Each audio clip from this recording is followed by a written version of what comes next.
We begin with possibly the saddest and scariest tape of all, showing the death of 3 dogs.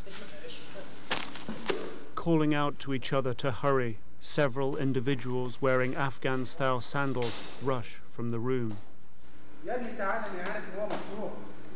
As they leave, a white liquid giving off a gas slowly seeps from the left, and we discover these men are executioners, and this is a death chamber. We never find out their identity, but they laugh as they leave the dog to his fate. The video you're about to see is very disturbing and is not suitable for children. Some adults too may want to turn away.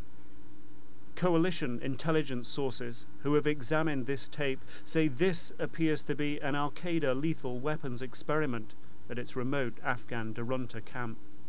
Those sources say no intelligence agency has seen this before, the experimentation by Al-Qaeda with poison gas. Already the dog reacts, licking his lips, a sign of increased salivation, a sign, say some of the experts we asked to examine the tapes, of a nerve agent. John Gilbert is a chemical weapons specialist who advises the US government. Well, the first impression I had is that it's a test or a demonstration of a very powerful and quick-acting chemical that behaves like a nerve agent, such as sarin, which was used in the Tokyo subway terrorist attacks in the 1990s. Watching the tapes with Gilbert, David Kay, formerly a United Nations weapons inspector in Iraq, for whom the tape raises the specter of weapons of mass destruction. Well, it's a powerful segment of tape, first of all. The emotional response to seeing it is there. Second one is horror. Here again is another group that has managed to open the door to serious WMD capability. I'm above a reasonable doubt convinced this is a nerve agent that they've developed, either improvised one or they may have developed actually sarin in some form to use. Al-Qaeda documents examined by CNN last fall in the bombed-out ruins of Darunta camp showed chemical formulas for sarin. Other documents connect Al-Qaeda's Darunta camp, a series of mud and stone buildings not unlike this room, to chemical testing. You're looking at the classic symptoms that the dog demonstrates.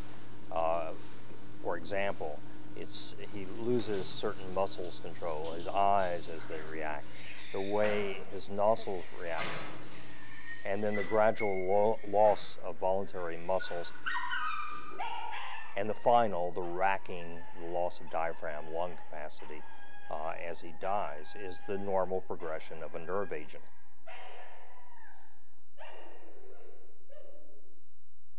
We also asked chemical and biological weapons specialist Jonathan Tucker from the Monterey Institute to examine the tape. He too says he is shocked by what he sees, but he cautions that for him, the dog's symptoms indicate not a nerve agent, but a form of cyanide. We saw visible fumes from the material that you probably would not see from a nerve agent, but is consistent with production of crude hydrogen cyanide gas by mixing cyanide crystals and acid. We saw a flask that had some white material in it that is suggestive of powdered cyanide.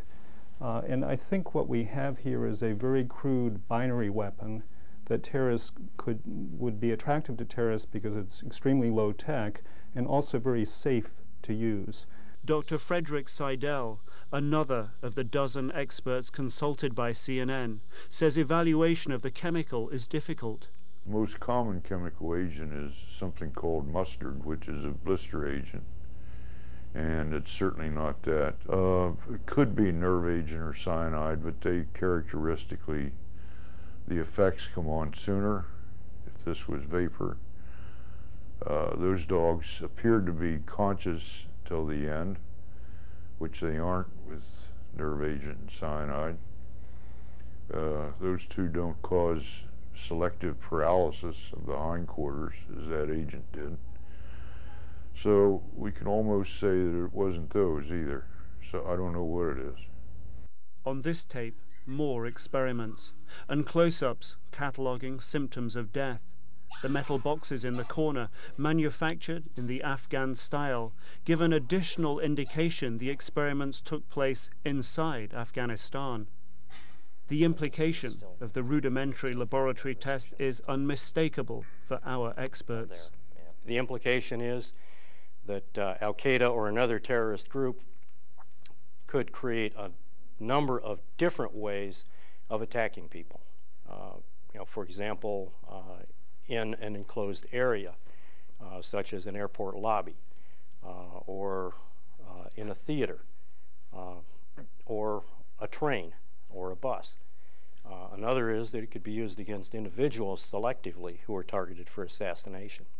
How significant do you think the discovery of this tape is? I think it's probably extremely significant, if not profound. I know there's been a lot of speculation about the state of technology and how far they may have advanced toward having a usable chemical weapon. The fact that they were able to repeat tests or demonstrations on this tape indicates that they clearly have a way to produce a predictably lethal chemical. Until now, intelligence agencies have had only fragmentary information to help build their picture of Al-Qaeda's chemical threat. Satellite images of Darunta camp showed dead dogs, according to coalition intelligence sources. In the 11th volume of Al-Qaeda's Encyclopedia of Jihad, obtained by CNN, detailed timings of how long it takes to kill a rabbit with cyanide, and recent testimony in federal court about activities at the Darunta camp by Ahmed Rassam, a man trained by Al-Qaeda and who pled guilty in 2001 to attempting to bomb Los Angeles airport. This is an excerpt of that testimony. You watched as your chief put a dog in a box, correct? Yes, we were all present there. Your chief put cyanide in the box, is that correct? Yes. He added sulfuric acid to the cyanide, is that correct? Yes. And the dog shortly thereafter died from that experiment, correct? Correct. Al-Qaeda expert Rohan Gunaratne interviewed an Al-Qaeda member who said he'd been involved in Al-Qaeda's chemical weapons program. Do we know where they did that? No, we do not know, but it is very likely that it was in the Darunta complex or a safe house near that complex. The tapes CNN obtained are disturbing, but at the same time they are hugely informative about Al-Qaeda's current threat. They add much detail, like the Egyptian accents of the men testing the chemicals on the dogs, in keeping with information that Al-Qaeda's chemical weapons chief Abu Kebab preferred to work with Egyptians. Still, the tapes hide as much as they reveal.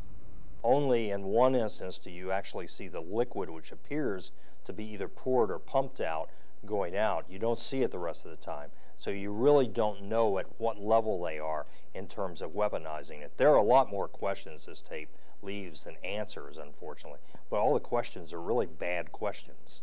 Questions, however, that if answered, could help thwart the threat. If the actual locations where those demonstrations were conducted could be found, there might be some residual material available that could be analyzed and might show definitively which chemicals were used. Among those who evaluate terrorist groups, the equation of threat equals ability times intent. What is clear is that the Al-Qaeda equation now totals much more than it did before.